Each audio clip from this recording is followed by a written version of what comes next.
All right, well, you should be able to tell now that the place looks a little bit different. So I ran the dozer. They're fixing to come pick it up here in just a little bit, but I put on probably,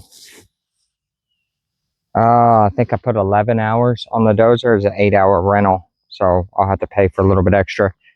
I actually did not use the dozer here the whole time, so I was able to probably knock out the pad in about probably 7 hours is what I probably got on the pad and driveway here. Well, and not just that, we're gonna walk it, so you can see it in the background as I'm walking. I did two entrances or whatever. I made the road like a circle, the driveway. So I'm walking down the steepest part right now. I did it because I could. I really don't have a good reason. I cut in drainage ditches on the uphill side of this driveway, and I tied it into, pan you around here, I tied it into this creek where the culvert is right there. And so it'll be able to just, it'll come down and shoot into the creek and just carry across. And then over here, I kind of crowned this driveway. I didn't want to, there's a hump in the center, but I didn't want to cut it out too much because then it was just going to make the driveway way too steep. So I left the hump, and it just is what it is. Crowned the driveway, and I've got drainage coming over here on the side. And the video only shows so much. I mean, you know, I try, but reality is you can only tell so much in a video. So came down here into the bottom of this pit. We'll probably still take some shale out of here before I finish up and get rid of this place or whatever ends up happening with it. But I went ahead and did a parking area down here. So if the future owners or whomever decide that they need a place to be able to park trailers, UTVs, RVs, stuff like that, or, you know, you could put in a greenhouse down here. You know, I don't know, you got a multitude of options. There's actually benches to this, so you could do a greenhouse on any of those benches as well.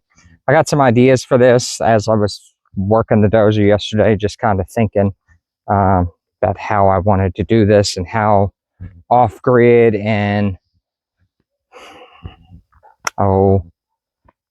self-sustaining I wanted to make this little project. So I'm piddling with it. I'm still kind of pondering some things.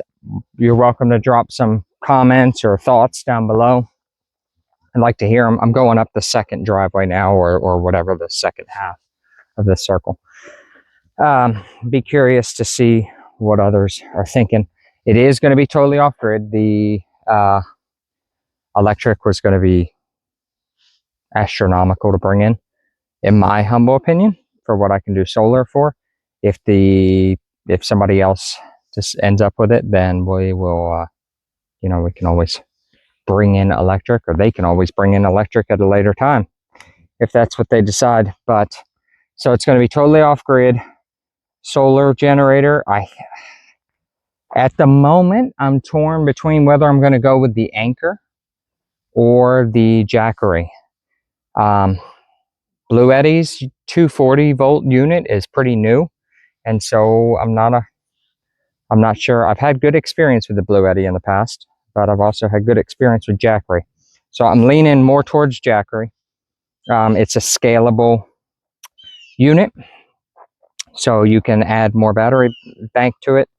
Got a pretty hefty solar input right out of the box. So that's kind of the direction I'm leaning. But if you've got input or you've used something, I'd like to hear about it. I am not interested in doing a inverter and battery like a home base unit.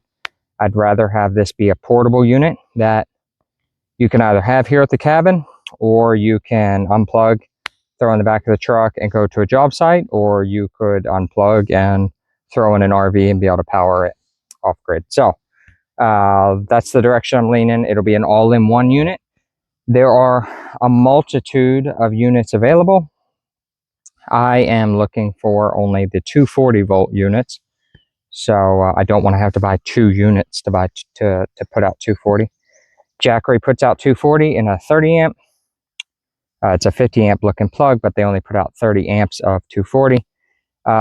Blue Eddy just came out with one, and I believe the Anchor, I can't remember the model number on the Anchor one. They have a unit as well.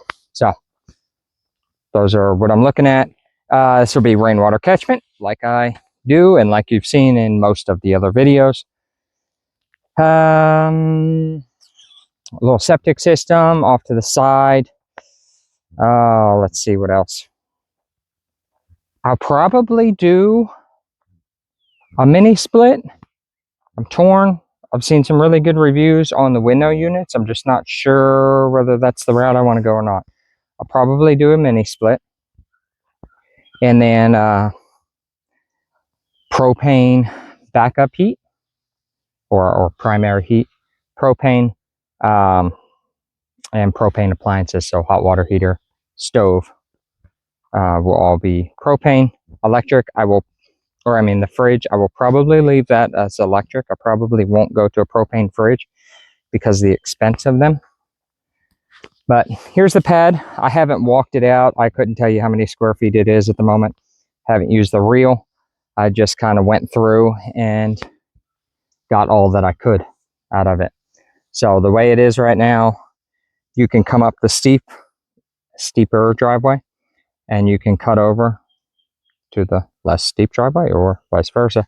But you've got a little bit of a parking area here where I'm standing. Back up here. Let me just show you. So you could come up that driveway, and there's still enough room to be able to park here. Even all the way over to where my truck is before you go back down the driveway.